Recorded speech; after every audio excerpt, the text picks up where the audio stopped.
Hi, I'm Steve Eckert. I'm a prosthodontist from Minnesota.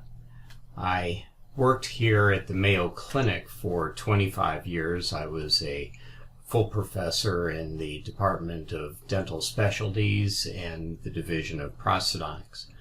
I was the graduate program director at Mayo for about 15 of those 25 years.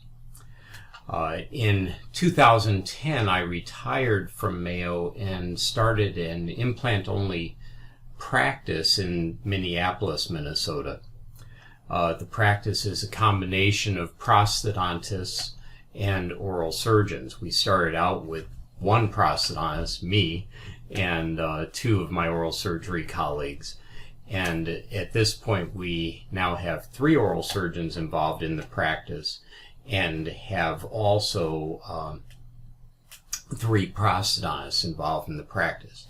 Primarily what we do there is immediate loading of full arch prostheses. In the average year, we're placing somewhere between 1,500 and 2,000 implants per year, restoring somewhere in the neighborhood of 350 to 400 full arches. The practice is growing, and it's growing pretty dramatically over time.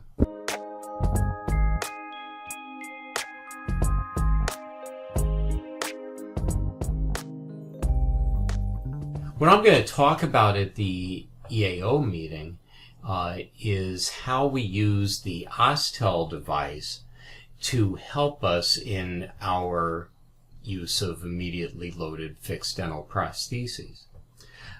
In essence, what I think happens with our ability to test resonance frequency is we're starting to see a real indication that the prosthesis itself does what we used to do when we buried implants beneath the soft tissue. In those days, the idea was to bury the implant and prevent it from having compressive forces or micromotion from a prosthesis causing the implant to move in its created socket, if you will.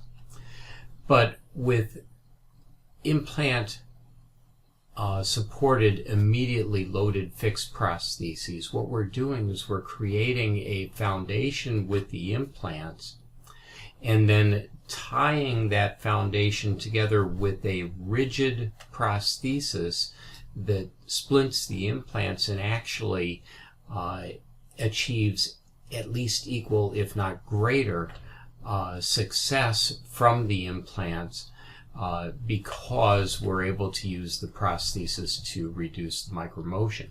And how do we prove that to ourselves?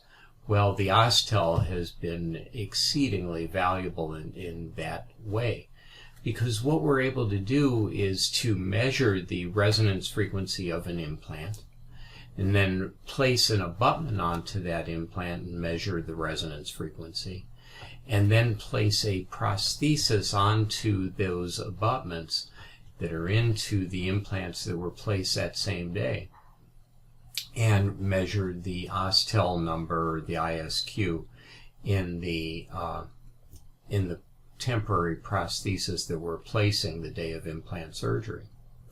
What we find is that from the abutment measurement of the implant stability quotient to the prosthetic measurement, we see a pretty dramatically increased resonance frequency value or implant stability quotient, going up by 10 points at a minimum, and sometimes as much as 20, 30, or 40 ISQ points of increase. Pretty dramatic. So that's what we'll be talking about, and we'll talk about how we might use the Osstell device to do other things in this same type of practice. We'll talk about how we might use this device to tell us when we load, because we need to understand that loading permanently is going to create even more stability, because now we're going to have metal or zirconia, ceramic materials as our rigid splinting of the implants. But we need to pick the time when we've seen that change, where the mechanical stability of the implant decreases over time, only to be replaced by biologic stability as bone to implant contact improves. We can measure that with the Osstell, a measurement that we wouldn't be able to achieve any other way. So that's what we'd like to talk about. I hope to see you in Madrid, and hope to enjoy meeting with folks and enjoy a very provocative topic. Thanks.